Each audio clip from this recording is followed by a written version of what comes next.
While a number of technical innovations during the course of the 16th and 17th centuries have increased the output of production for some products, such as iron or cloth, to an extent, the biggest improvement in the field of production has come from the form of new forms of organization. By creating manufactories, often outside the city limits, merchant capitalists can both bypass the ancient guild laws that inhibit mass production, as well as pioneer ways to increase production through the organization and specialization of labor in one place. The forerunners of the later industrialization are able to increase output by facilitating access to raw materials and mass organization of labor rather than by expensive new machinery. This in itself is a huge change of the often heavily regulated methods of old. However, and together with later technological advances, this new mode of production will come to revolutionize society. Still got it.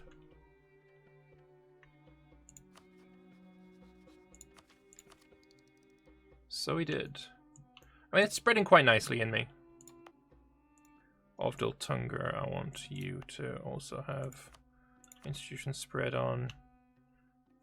And Generdu, a cat bar. But yeah, good on Estil for getting the manufactories. Lucky bastard. I haven't got any of the institutions this game. Not a single one. It's been so sad.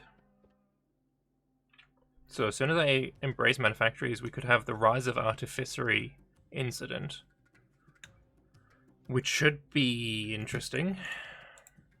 But yeah, I really want a fleet, but I can't afford one yet.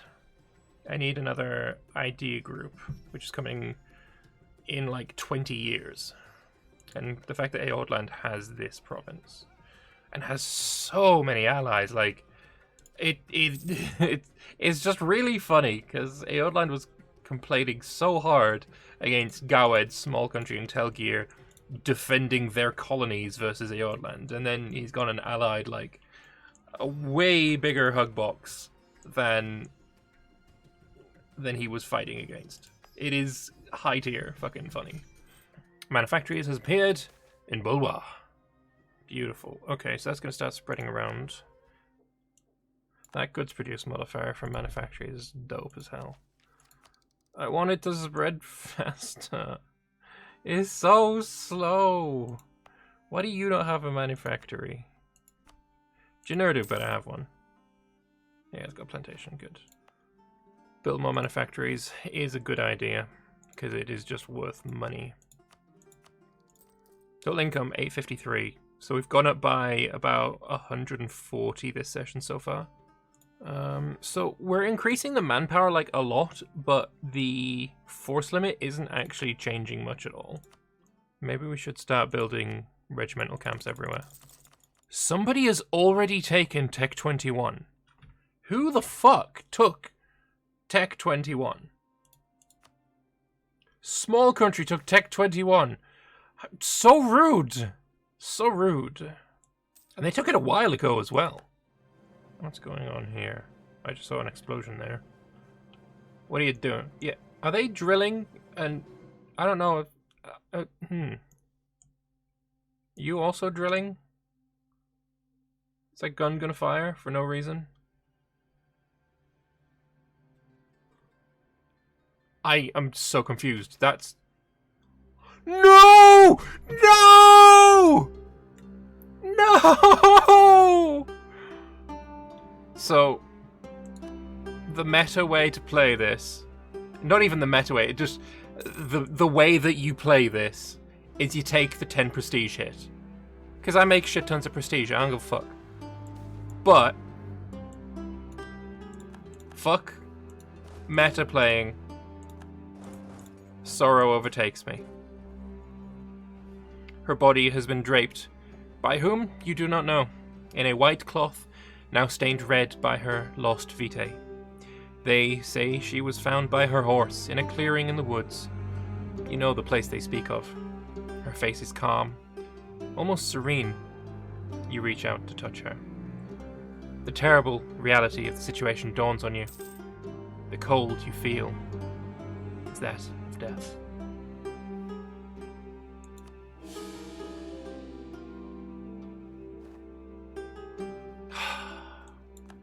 So sad.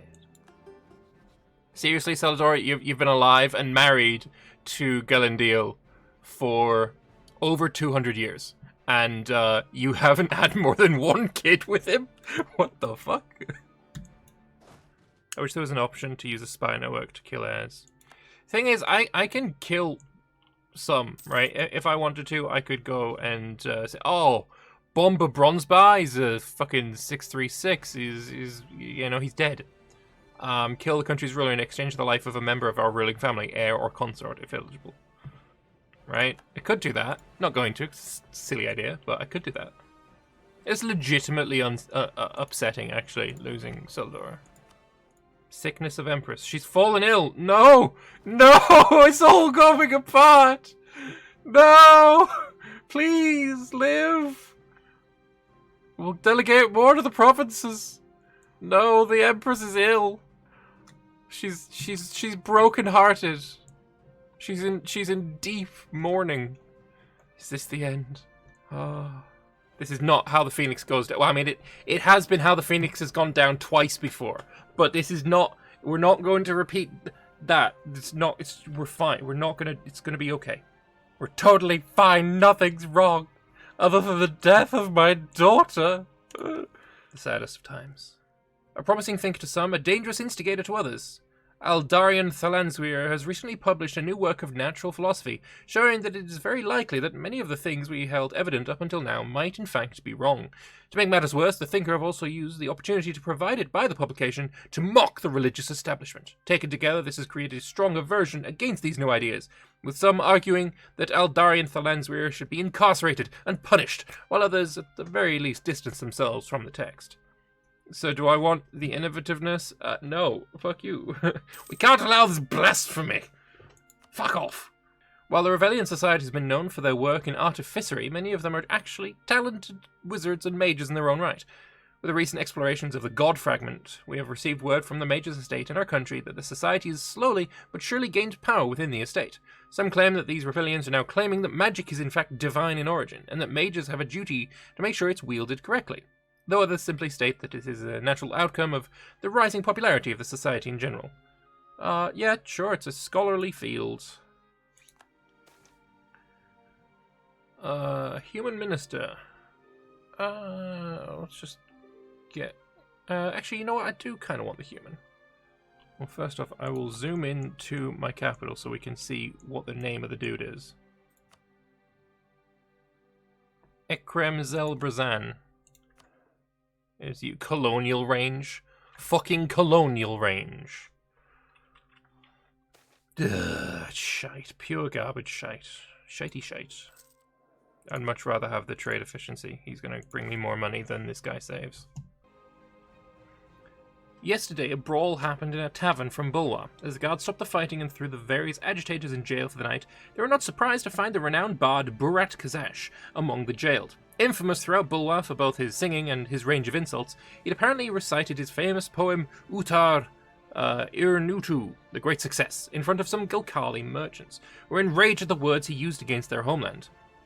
And now let me sing of my neighbour Gilkali. He is a pain in my buttholes. I live in the mountain, he lives in mountains. I have shepherds, he has shepherds. I don't get kidnapped by Harpies, he does. My country's name means Kingdom of the Moon. His doesn't mean shit. Great Success. Okay. Borat... Oh, it's Borat. It's fucking Borat. Jesus Christ. Borat indeed comes from a mountain clan from Kuzaram, where he lived as a shepherd before going through Bulwa to live with his bardic skills. He seems to only have one goal: praise the valorous Kuzarami and demean his rival Gilkali.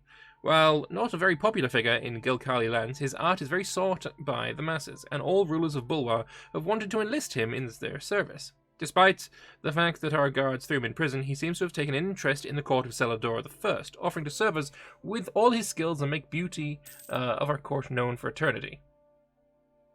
He's a stability guy for half price. We'll take him. Burat Kozash. Okay, so here we've got a choice, right? Here we have a wee bit of a choice, and that choice is thus: we could try a rite of conception. That means that we could basically fuck a wizard, and then potentially get a magical heir. However, chances are pretty high, probably, knowing my luck, that Empress Celadora would die, because she's the one giving birth. I don't know. I don't think so.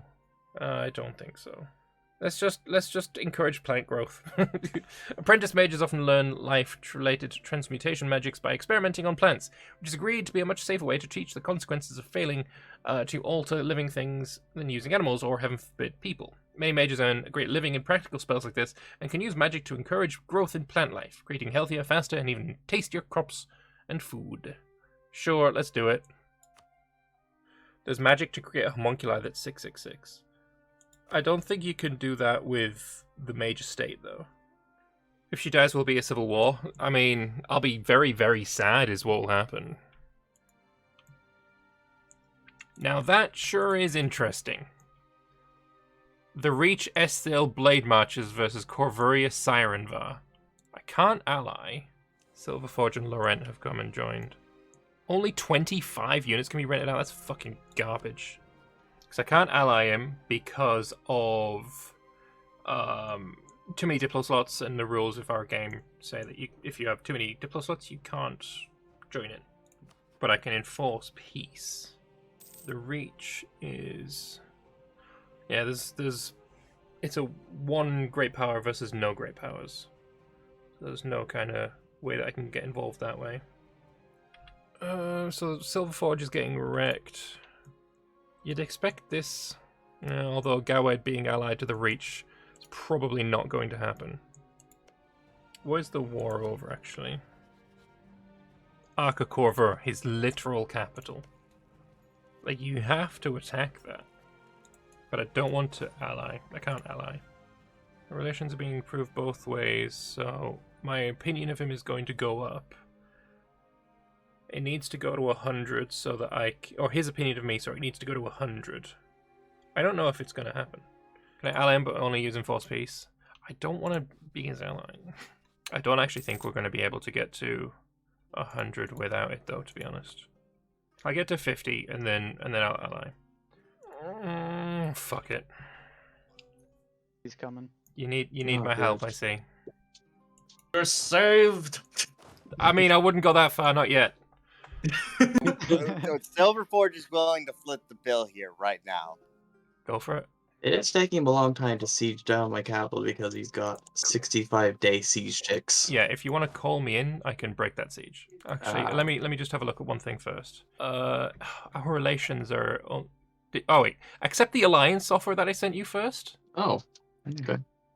Right, don't call me in, because I'll be able to... I'll do enforced peace. Okay, and then if he refuses, you get called in against him. Exactly.